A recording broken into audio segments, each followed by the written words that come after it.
Nesse primeiro culto da primeira semana de 2026, eu quero falar sobre o tema um convite irrecusável. Um convite irrecusável. A pergunta que introduz este tema é a seguinte: o que você faria se recebesse um convite irrecusável? Pense aí, qual seria a sua atitude? Qual seria a sua reação? Qual seria a sua maneira de esboçar a satisfação por receber um convite desse porte? Um convite irrecusável, alguns de nós responderíamos com euforia, com entusiasmo, talvez com profunda gratidão. E a Bíblia é um livro onde muitos convites irrecusáveis são feitos da parte do nosso Deus. Porque um convite irrecusável não fala apenas sobre a importância da ocasião. Fala muito mais sobre a importância de quem está fazendo o convite. A maior importância de um convite irrecusável não se trata de qual é a ocasião, mas sim sobre quem está fazendo o convite. E a Bíblia mostra isso, que o Senhor nosso Deus, Ele está fazendo convites à humanidade, e esses convites revelam o chamado de Deus e a resposta imediata e transformadora que inspira cada pessoa a fazê-lo. Eu quero te convidar a ler Isaías 55, um texto que aborda um desses convites. Isaías 55, nós vamos abordar alguns versos desse capítulo, mas eu gostaria de contextualizar você para nós entendermos onde estamos. O profeta Isaías escreve 700 anos antes de Cristo e também 120 anos antes do cativeiro babilônico.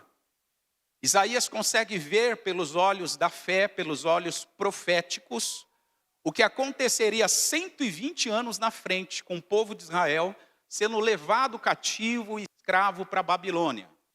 Mas ele não vê só o cativeiro, ele vê também o tempo do cativeiro e vê também como Deus restauraria este povo, libertaria eles da escravidão e traria eles de volta para a sua terra natal. O profeta Isaías vai muitos anos além, e depois de 700 anos consegue ver a vinda do Messias e profetiza acerca disso. E o capítulo 55 é um daqueles momentos em que Deus está convidando a nação de Israel à restauração. Está convidando eles a viver um momento incrível na história deles, um momento que eles nunca viveram, nem semelhante ao momento que eles foram libertos das mãos dos egípcios, de Faraó. Eles nunca tinham vivido um momento como esse. Deus chama o povo a viver este momento. Então, dentro desse contexto, a gente vai ler o verso 1. O texto diz o seguinte: vocês todos que têm sede, venham às águas, e vós que não tendes dinheiro, venham e compre, sem dinheiro e sem preço, vinho e leite. O versículo 1 mostra um convite para as pessoas participarem de um banquete. E nesse banquete, todos poderiam ir. Pessoas sedentas, pessoas famintas, pessoas que estavam em necessidade e até mesmo aqueles que não tinham dinheiro deveriam ir a este banquete, porque este banquete iria ofertar. Esse banquete seria uma mesa gratuita, uma mesa para desfrutar algo gratuito. O texto aborda que uma realidade espiritual do preço que foi pago pela redenção da humanidade. O texto ele aponta, ele é um sinal do sacrifício de Cristo na cruz. Porque Cristo morreu pelos nossos pecados, nós sendo ainda pecadores, e isto não nos custou nada. Mas para Jesus custou muito. Para Jesus custou a sua vida, o seu sangue. Para Jesus custou toda a sua existência humana. E esse versículo 1 fala sobre isso. Desfrutem de algo gratuito. Desfrutem de algo que você não precisa pagar. A lógica humana diz o seguinte: se as pessoas não pagam, elas não valorizam. Sim ou não? Sim ou não, igreja? A lógica humana diz assim: as pessoas têm que pagar, botar a mão no bolso e sentir o preço para que elas valorizem. A lógica divina é completamente diferente. Eles não vão pagar nada, e justamente por não pagar nada, vão ser constrangidos pelo meu amor. Eles serão constrangidos por um amor que não exige nada, que não cobra a salvação. Então esse verso 1 mostra a realidade de uma consciência que precisamos ter para desfrutar algo gratuito que Deus nos concede. O vinho aqui no versículo 1, coloca para nós, Bia, simboliza a alegria do Espírito. Mais na frente no Novo Testamento nós vamos ver isso. O vinho simboliza a alegria do Espírito. O leite aqui representa a qualidade nutritiva que o leite tem. E 1 Pedro capítulo 2, verso 1 a 3, diz que nós precisamos desejar afetuosamente o puro leite racional, pelo qual nós vamos crescendo, que é a palavra de Deus. Então o leite fala sobre a qualidade que os nutrientes têm. O vinho fala da alegria do Espírito Santo. Então o profeta Isaías, juntando os dois, está falando que a vinda do Messias traria redenção para toda a humanidade, traria a alegria do Espírito e traria a saúde espiritual através da palavra de Deus. Ele está profetizando sobre isso. Só que aí vem uma pergunta importante que nós precisamos fazer nesse texto. Por que devemos ir até as águas? Por que devemos ir até as águas? Por que isso é importante? As águas, na metáfora agrícola, é essencial para dar condições à terra, para que a terra interaja com a semente que foi plantada. Sem um devido cultivo, ou sem a devida rega, a terra não sendo regada, a semente, todo o potencial que ela carrega não é desenvolvido. Então a semente que é plantada numa terra, ela precisa das águas que reguem a terra, para que seja liberado o potencial que a semente carrega. Então, na metáfora agrícola, a água é essencial para dar condições à terra para desenvolver a semente que foi plantada. A água se oferece para regar a terra, mas preste atenção nisso. A água se oferece, só que a terra pode recusar a água. A terra pode não permitir a água penetrar nela. Há tipos de terrenos que são tão duros, tão áridos, tão impermeáveis, que a água não consegue entrar. A água não consegue se aprofundar e acessar a profundidade daquele terreno. Então a água se oferece, a questão não é se a água vem. A questão é, a terra está aberta para receber? A terra está disponível? E biblicamente falando, essa água é o próprio Senhor. O Senhor é a fonte de águas vivas. Nós cantamos aqui nessa manhã. Jeremias capítulo 2 e verso 13. O profeta Jeremias, que foi uma pessoa que viveu no contexto também dessa ida para o cativeiro, ele disse o seguinte: porque o meu povo, falando do Senhor, Deus dizendo, o meu povo fez duas maldades. A mim me deixaram, o que, gente? Você pode ler? 1, 2, 3. O manancial de águas vivas foi deixado pelo povo de Deus. E mais do que isso, olha o segundo erro. Eles cavaram cisternas que vazam. Essa expressão, cisternas rotas, significa poços de água que não estavam bem revestidos e que tinham fissuras e vazavam a água. Então o povo de Deus rejeitou a fonte das águas, que é o Senhor, e segundo, cavou uma cisterna, uma fonte de água segundo os seus interesses. Só que essa fonte de água vazava, irmão. Não retia água. Não conservava a água fresca que vinha. Então Deus está dizendo que Ele é essa fonte. Em João 4, versículo 10, quando Jesus encontra a mulher samaritana, Ele responde para aquela mulher, quando Ele pede primeiro de beber para ela, a mulher diz, como você sendo judeu vem pedir de beber a mim que sou mulher e samaritana. E aí Jesus responde para ela, se tu conheceras o dom de Deus, versículo 10, se você conhecesse o dom de Deus e quem é o que te pede, dá-me de beber, você pediria. Ele te daria o que, gente? Água viva. Jesus diz à mulher samaritana, mulher, se você conhecesse a generosidade de Deus, se você conhecesse o que Deus quer te conceder de águas, se você conhecesse, você deixaria de cavar uma cisterna vazia. Você deixaria de cavar e procurar onde não tem. A mulher samaritana, ela também estava cavando cisterna vazia, como diz o texto de Jeremias 2,13. Por quê? Porque ela buscava outras fontes. A Bíblia diz que ela tinha muitos maridos, ela tinha uma moral duvidosa. E essa mulher cava outras fontes que não é a fonte de água viva.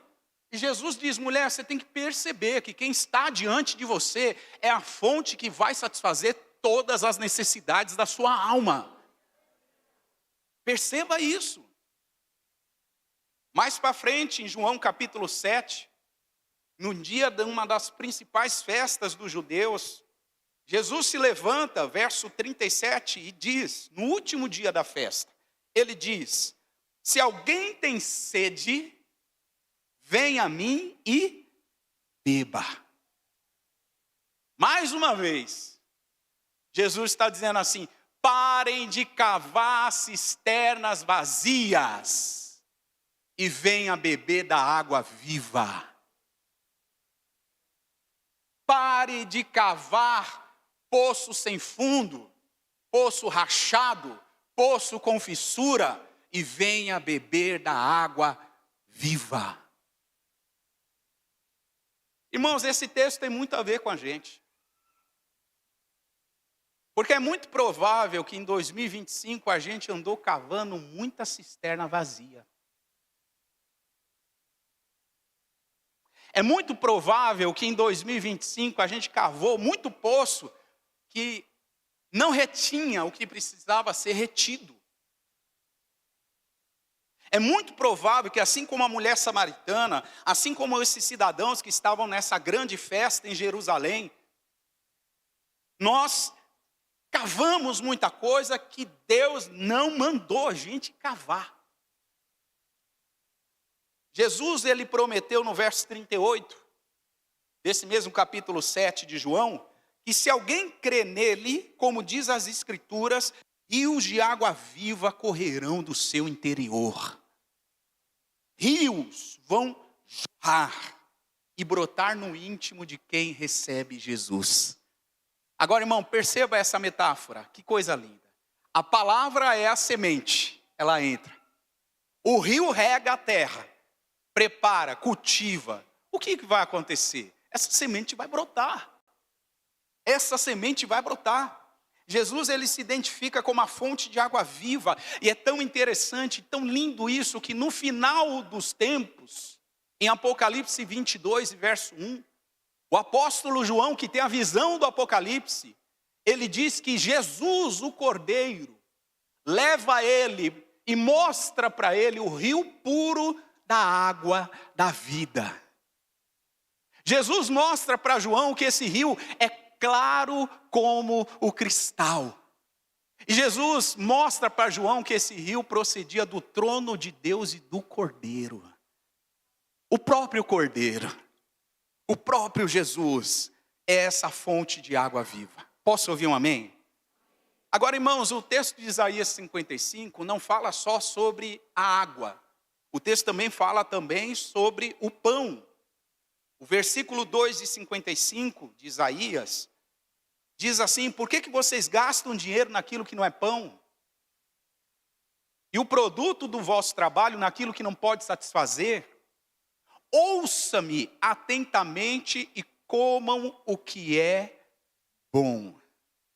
A vossa alma se deleite com a gordura. O profeta está falando sim sobre a história do povo de Israel. E vocês vão se lembrar que Israel durante 40 anos foi sustentado pelo maná no deserto. Ele está falando que Deus deu pão para o seu povo comer lá no deserto. Deus abasteceu o seu povo.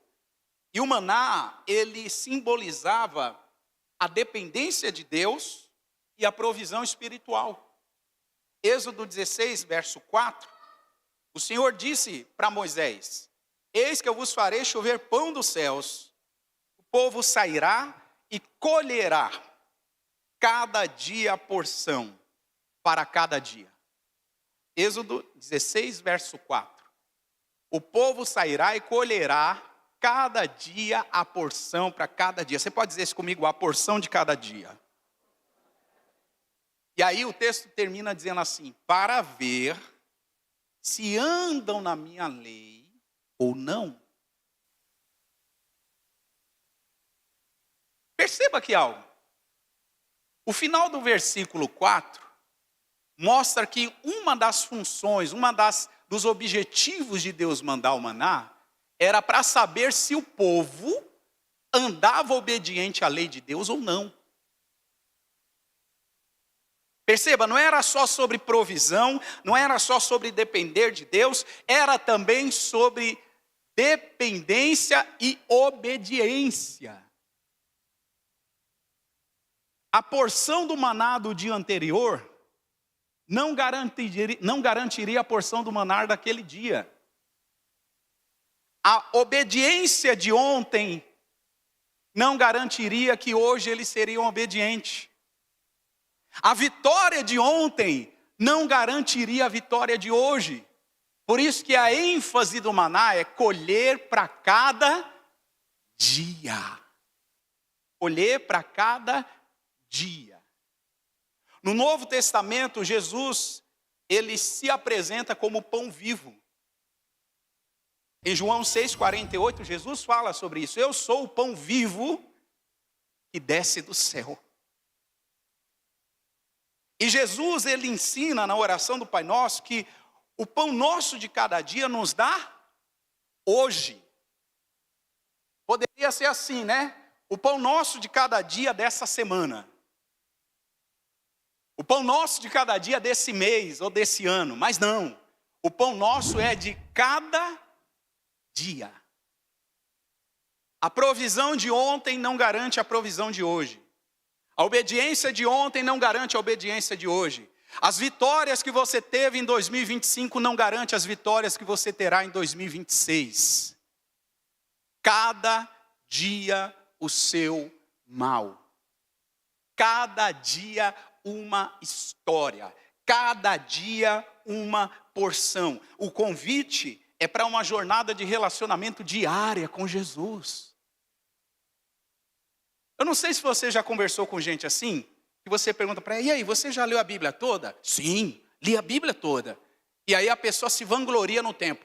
Aí você pergunta: quanto tempo você leu a Bíblia? Eu li a Bíblia toda em 6 meses. Em 3 meses. Uau! Pessoa boa de leitura, aplicada às questões espirituais. Só que aí você começa a fazer perguntas básicas sobre a história da Bíblia, sobre o propósito de Deus na humanidade, você percebe que a pessoa não sabe. E aí a pergunta é: a pessoa leu a Bíblia para se abastecer e ter consistência espiritual, ou leu a Bíblia correndo?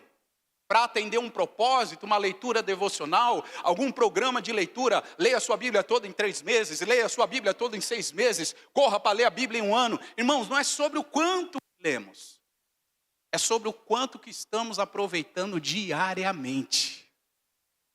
Por isso que o nosso culto não termina aqui, no domingo. O seu culto vai para amanhã, na segunda-feira. A retomada do recesso do seu trabalho, as crises do começo do ano, as dívidas do começo do ano. Tem não, né? Não tem IPVA, não tem IPTU, não tem material das crianças. Tem não, né? É para transportar para o dia a dia. Esse é o propósito do pão nosso de cada dia. É um alimento diário com Jesus, um relacionamento, um abastecimento todo dia. E o que garantiu hoje não vai garantir amanhã. Então o pão representa Jesus. Agora veja, nós temos 2 coisas aqui. Diga comigo, água. Diga comigo, pão. Só que nós precisamos de um terceiro item. Nós precisamos de sensibilidade.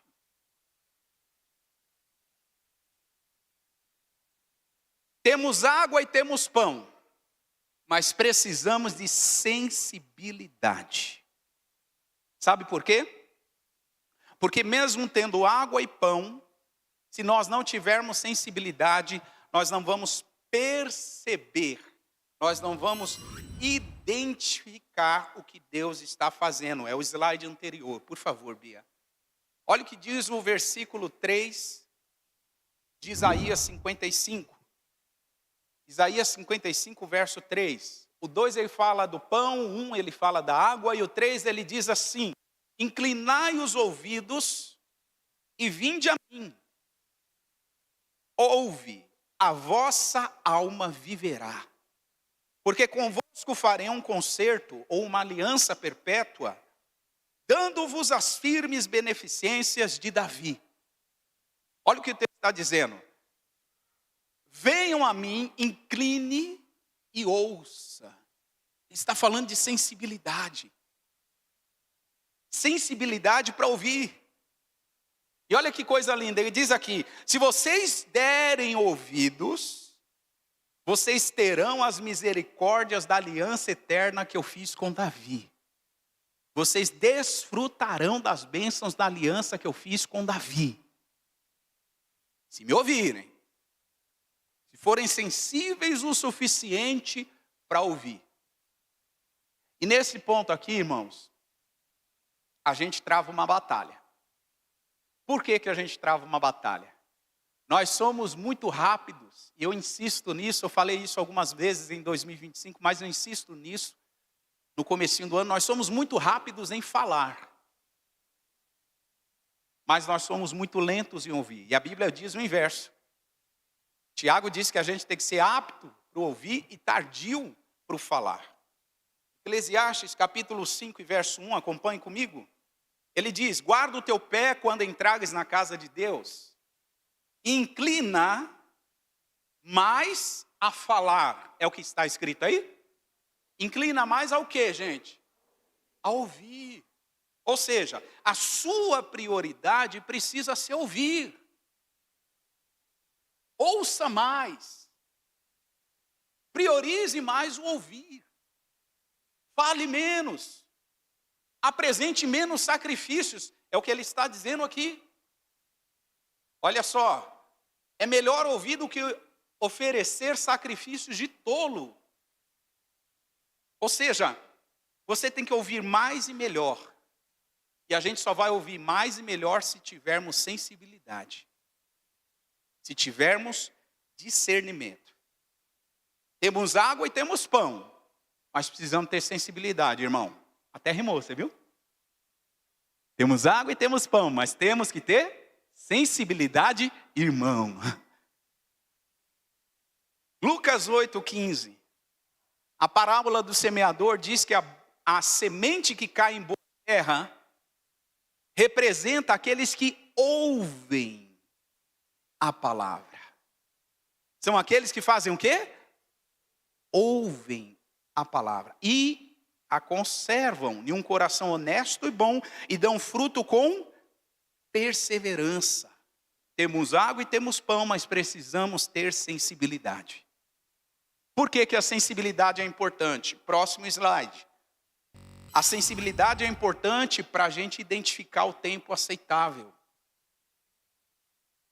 Aí sim entra aquele conhecido versículo 6 de Isaías 55. Buscai ao Senhor. Não, está muito fraco. Buscai ao Senhor enquanto se pode achar. Em outras palavras, enquanto se pode achar, revela aqui um tempo aceitável. Um tempo favorável de Deus. Então, a busca precisa ser em um tempo aceitável de Deus. Um tempo adequado para se buscar. E que tempo é esse? Nós precisamos de sensibilidade para identificar. Isaías 49, 8.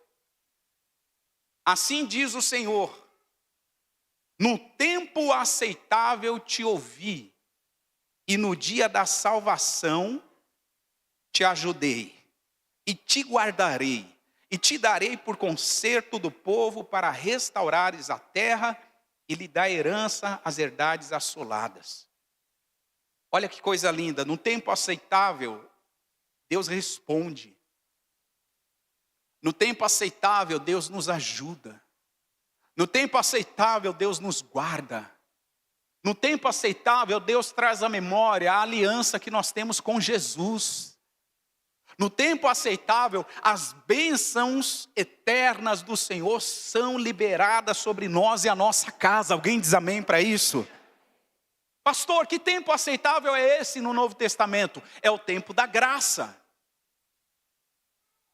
É a dispensação da graça.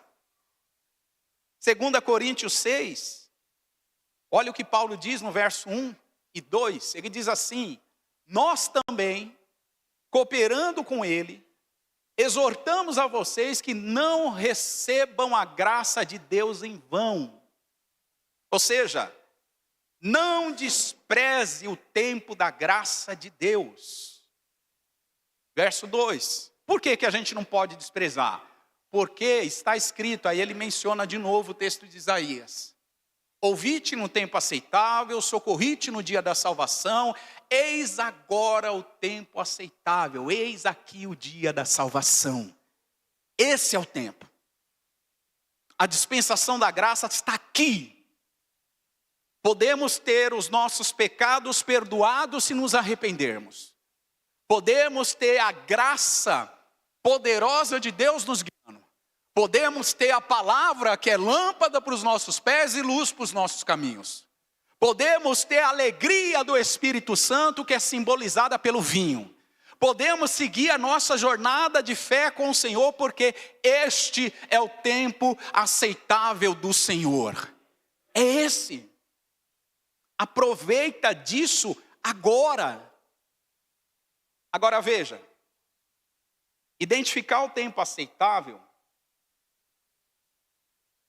faz com que a gente entregue permissões para o Espírito Santo agir. Esse é o versículo 7 de Isaías 55. Precisamos ter sensibilidade para identificar o tempo aceitável. E no tempo aceitável, a gente reconhece que a graça de Deus está sobre nós, por isso nós damos permissão para o Espírito Santo agir, produzindo em nós frutos. Frutos do quê, pastor? De arrependimento. Frutos de rendição, frutos do Espírito.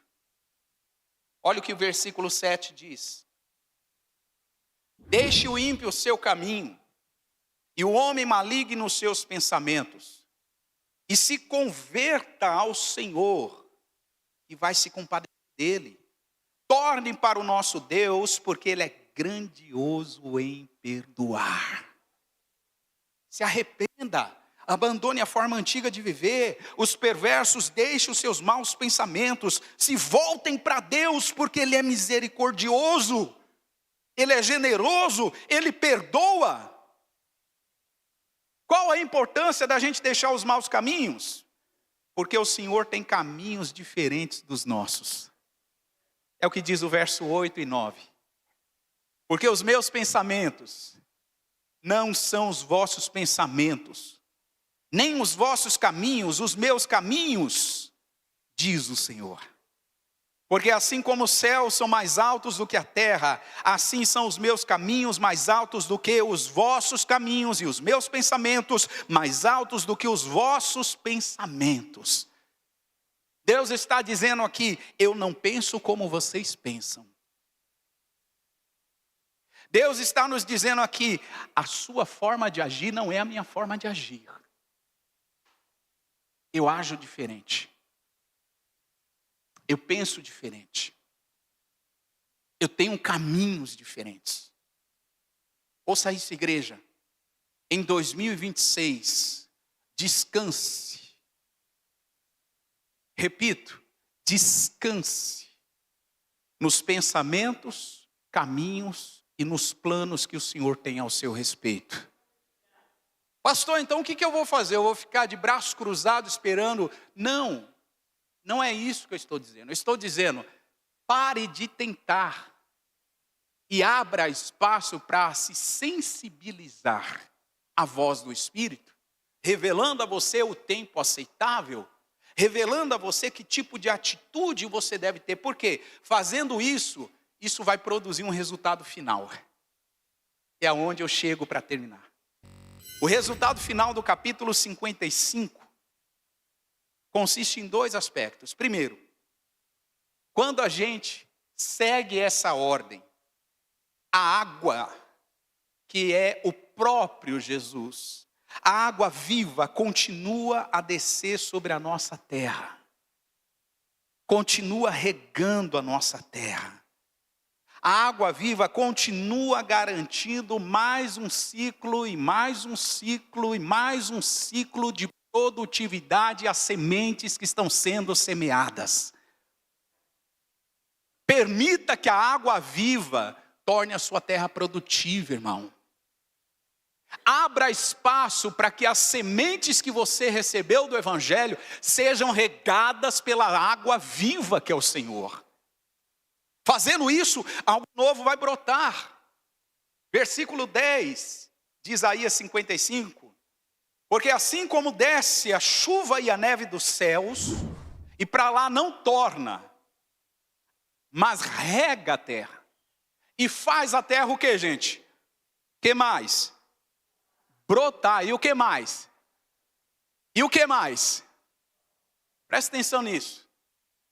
A água faz a terra ser produtiva, a água faz a terra brotar as sementes que estão plantadas nela, a água dá novas sementes para um novo ciclo de semeadura, a água dá até pão, porque da semente de trigo que brota o trigo amassado, processado, vira farinha, que vira pão. Há provisão quando a água chega para regar a terra. Irmãos, eu não considero a CBN uma terra infrutífera, eu me recuso a acreditar que você é uma terra infrutífera, uma terra seca. Mas sabe o que eu quero dizer aqui, nessa primeira semana de 2026? Há muitas boas sementes que Deus plantou nessa terra aí que é você. O que está faltando acontecer é você permitir a água do Espírito entrar, permear, inundar e tornar essa terra frutífera. Para de reter. Para de ser uma terra impermeável. Alguns, em nome da maturidade cristã, param de dar lugar ao Espírito. Alguns, em nome da maturidade cristã, deixam de agir como crianças. E Jesus diz que bem-aventurados são os pequeninos, porque eles entendem o reino de Deus. O problema é que às vezes a gente cresce muito. A gente é muito maduro, a gente não quer mais. O Espírito Santo está ali procurando espaço, procurando achar uma entrada para a água penetrar, e ela não penetra, não tornando as sementes que nós carregamos produtivas. essas sementes que você carrega vai produzir em 2026. Não vai ficar infrutífera. Segundo o resultado final, e eu termino, o Ministério de Louvor pode se posicionar. Primeiro, a água continua descendo, tornando a terra produtiva. E segundo, nós seremos guiados e teremos uma alegria permanente na jornada da vida. Ô irmão, não tem como impedir que fatos como o de ontem aconteçam. Não tem como impedir que guerras não estourem no mundo, porque é cumprimento profético. Não tem como impedir filhos matando pais. Não tem como impedir adultérios.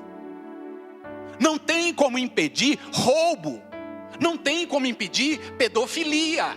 Não tem, é cumprimento profético. Por se multiplicar a iniquidade, o amor de muitos vai fazer o que, gente? Se esfriar. Então para de idealizar o mundo perfeito e vem para o mundo real. Sabe qual é o mundo real? As sementes que o Pai plantou aqui, Ele quer fazer elas brotarem. A água do Espírito, que a água que é o próprio Jesus, vai fazer isso brotar, vai garantir ciclos contínuos de produtividade e mais, vai nos guiar e vai fazer a gente ter alegria permanente mesmo em um mundo caótico. O mundo pode estar caótico, mas a minha alegria não é o mundo. O mundo pode estar estourando em guerra, mas a minha alegria não são as guerras ou a ausência de guerras. O mundo pode estar terrível, mas o motivo da minha alegria se chama Jesus.